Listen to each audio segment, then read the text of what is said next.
શહેરમાંથી ગામડે આવતા પોતાની સાસરીમાં દિવાળી વેકેશન કરવા આવતા બહેનો માટે ખાસ નિયમ એક ડ્રેસ અહીંયા ગામમાં પહેરો નહીં, સાડી પહેરવી ફક્ત. કારણ કે અમારા બૈરા તમને જોઈને પછી વ્યાન કરે કે અમારે પણ ડ્રેસ પહેરવો છે, અને એ ડ્રેસ પહેરો તો અમારા બાપા અમને બોલાવીને ગાળો દે છે કે તારું બૈરું ડ્રેસ પહેરે. આપણા ગામમાં કોઈ ડ્રેસ પહેરતું નથી, તું બૈરાને કહી એકતો નથી, રાયકીનો નામ તેમ, એટલે અમારે સાંભળવું પડે છે. એટલે એવું મહેરબાની કરી ન કરતા. સવારે વહેલા જાગી જવું અને ગાયો દોરાવા સાસુમાં સાથે જવું, અને ગાયો દોરાવતા ન આવડતું હોય તો વાછડી પકડવી અને ખાણ ભેળવવું.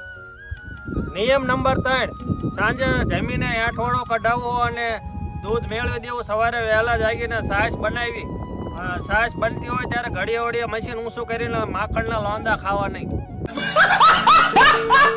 નિયમ નંબર 4, સવારે વહેલા ટિફિન બનાવીને સાસુમાન બધા જતા હોય તો એમને અરે કપા વીણાવો વાડીએ જવું.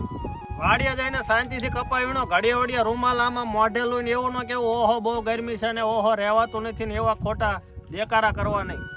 નિયમ નંબર 5, જે બકાલું લાવી દે તે રાંધી નાખું. ખોટું મસાલા અવનવા ને એવું બધું મગાવીને પનીર ને પીઝા બનાવીને અમારા બૈરાને ખોટા બધું વ્યાન કરાવવું નહીં. પછી તમે કાલે વેકેશનમાં આવ્યા ને અમારા બૈરા પછી અમારા પાસે રોજ મસાલા મગાવશે ને ગામડામાં એવા મસાલા મળતા નથી ને હારા પર વાર તહેવાર અમે સિટીમાં જઈએ તો ફોન કરે હજી પહોંચ્યા ન હોય તારે કે પીઝામાં નાખવા સોસ લેતા આવજો ને અમે હરખું સાંભળીને સોસને બદલે લઈને આવી ટોસ, અને ઘરે આવીને ટોસ દઈએ તારે ડખા થાય. નિયમ નંબર 6, સાસરીમાં આવીને તરત વાસણ ને બધું માંજવા માંડવું, ધોવું પાડી દેવો અને સાફ સફાઈમાં હાથ બટાવવો. પોતાના પતિ દેવ કદાચ બહાર વાડીએ પ્રોગ્રામમાં જાય કે ફરવા જાય તો રાતે વહેલા મોડા આવે તો એમને હારે લપચપ કર્યું નહીં અને ખોટું મોઢું એમનું ઊંઘવું નહીં. જે તમારે પ્રશ્ન હોય સવારે હલ કરવામાં આવશે.